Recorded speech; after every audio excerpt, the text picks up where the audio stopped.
in Charlottesville on Saturday, after the city council and Virginia governor declare a state of emergency and police disband the Unite the Right rally organized by white supremacists. I am following a growing group of demonstrators against the rally, who have begun marching east, down Water Street, the southern perimeter of the city's historic downtown mall, just a few blocks from Emancipation Park, where the white supremacist rally had been scheduled. The marchers appear nonviolent but raucous, chanting, "Whose streets? Our streets," and holding signs like "Nazi carpetbaggers go home." Moments later, the crowd hears a loud, sharp thud. People start screaming and running north, up 3rd and 4th Streets to Main Street, a 7-block, pedestrian-only stretch of restaurants, shops, and bars. On a typical summer Saturday, this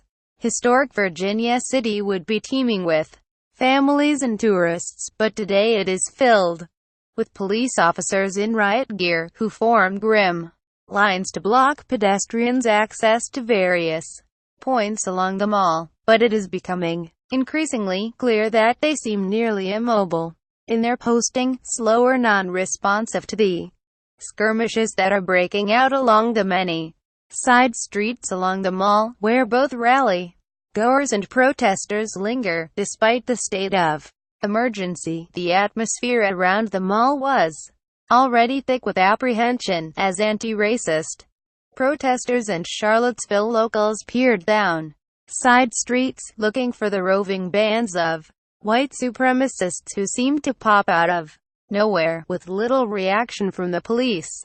Shortly before the car ramming, I see a man marching with the National Socialist Movement, a neo-Nazi group, punch a black woman who had thrown ice from her cup at him. Bystanders intervene, but the police do not respond.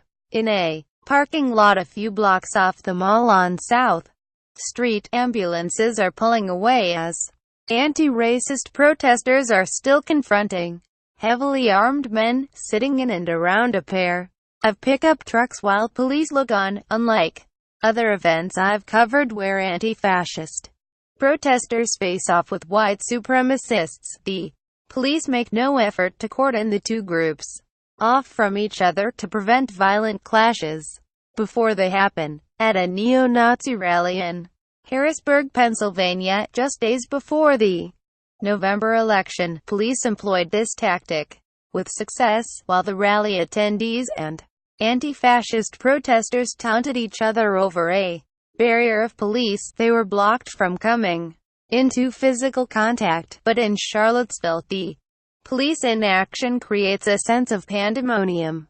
As word spreads that a car has rammed into the crowd, there is rising fear, confusion, and anger. On Main Street, where the riot police are staged just a block away from the horror, witnesses are imploring the police to act. People are crying, and a man shouts repeatedly, "This is what terrorists do." 19 people are hospitalized, and one has died. 32-year-old Heather Heyer. The police later arrest 20-year-old James Alex Fields Jr. of Maumee, Ohio, and charge him with second-degree murder. Later, photos emerge of him marching with Vanguard America, which the Anti-Defamation League describes as a white supremacist group that opposes multiculturalism and believes America is an exclusively white nation, and that is particularly focused on recruiting young men, and has engaged in unprecedented outreach efforts to attract students on American college campuses. Vanguard America denies any ties to Fields. According to the New York Times, Fields' mother, Samantha Bloom, tells the Toledo Blade that her son told her he was going to an alt-right rally in Virginia. "I thought it had something to do with Trump," she tells the Blade. She isn't the only one. David Duke, the former Klan leader who told his radio audience in February 2016 that not voting for Trump was really treason to your heritage, is in Charlottesville on Saturday, again pinning white supremacist hopes and dreams on the President of the United States. The rally, he says to reporters, represents a turning point for the people of this country. We are determined to take our country back. We are going to fulfill the promises of Donald Trump. That's what we believed in, and that's why we voted for Donald Trump. The unfolding events over the course of the morning prompts pressing questions for the president, which he is slow to answer. Will the President of the United States, so quick to condemn terrorism allegedly committed by Muslims, so quick to attribute all terrorism to Muslims, say anything about the car attack? Will he distance himself from what Duke has said about his own role in energizing white supremacists?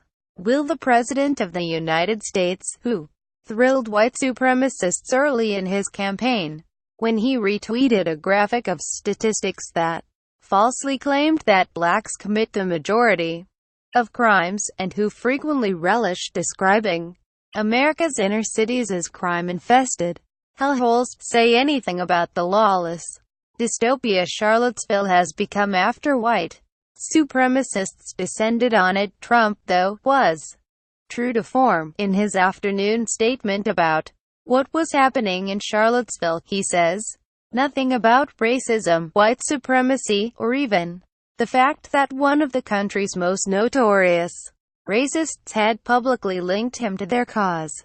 During his campaign, Trump would only condemn Duke after being pressed repeatedly about it, finally saying, blandly and without offering evidence, "David Duke is a bad person who I disavowed on numerous occasions over the years."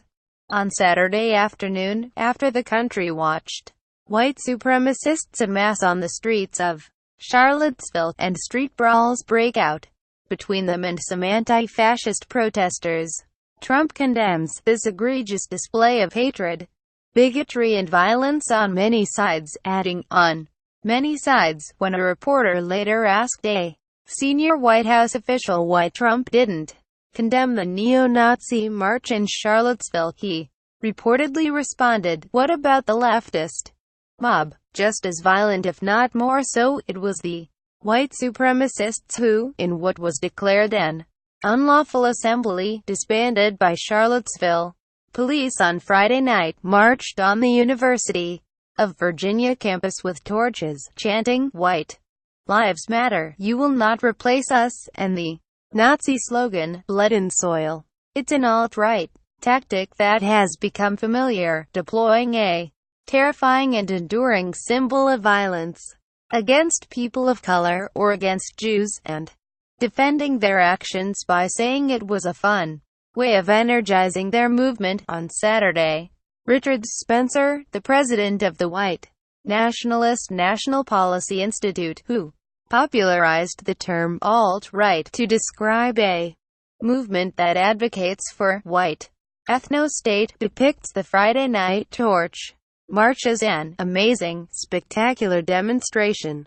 Steve Bannon, Trump's top strategist, has boasted that as head of Breitbart News, he provided the platform for the alt-right. The alt-right has marched with torches before, at a previous demonstration in Charlottesville in May. "I love the torches," Spencer tells Rolling Stone. "It's spectacular, it's theatrical and mystical and magical and religious." Even last year, less than 2 weeks after Trump won the presidential election, Spencer made headlines when audience members at his Washington, D.C.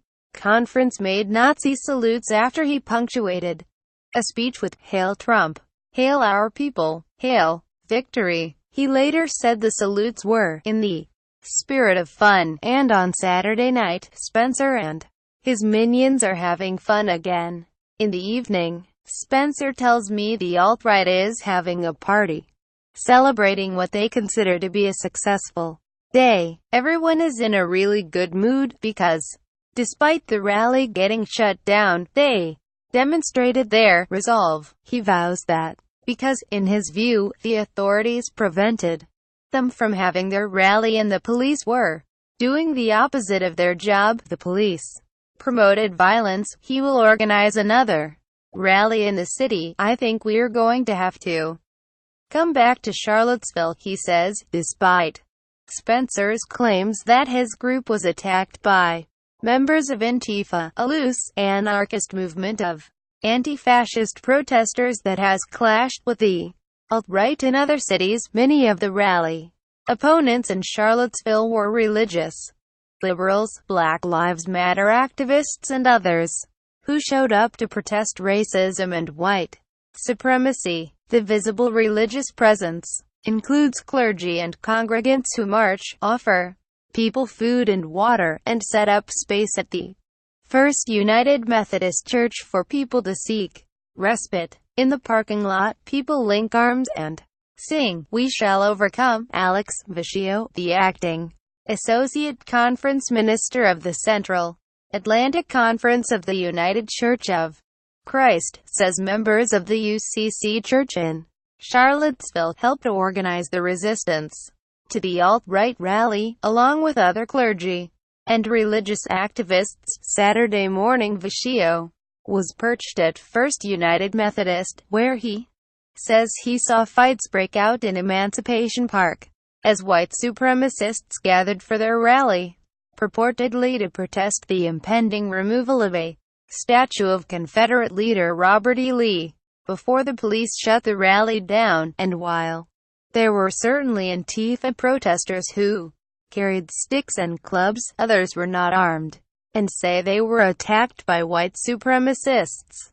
Renee, who declines to give her last name, has a long, deep vertical gash on her forehead, which she tells me she received by being clocked by a wooden shield wielded by a Nazi. She describes a shield like the one carried by the Vanguard America group. John Carrico, and Antifa organizer from Chattanooga, Tennessee, who is with Renee, has for 4 years protested outside the annual meeting of American Renaissance, a white supremacist group that rents a rural Tennessee venue for its conference, says he was also attacked. He says his group was chanting, "No hate, no KKK, no fascist USA." The group that attacked them, he says, was chanting, "Jews will not replace us." This weekend in Charlottesville appeared to be the largest and most violent public gathering the white supremacist alt-right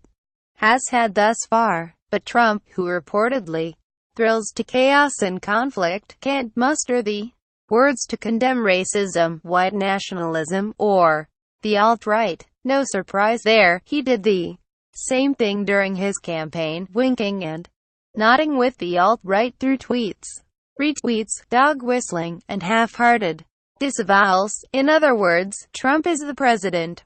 He signaled he'd be the one who emboldened the alt-right, and then stood by while they wreaked havoc on America.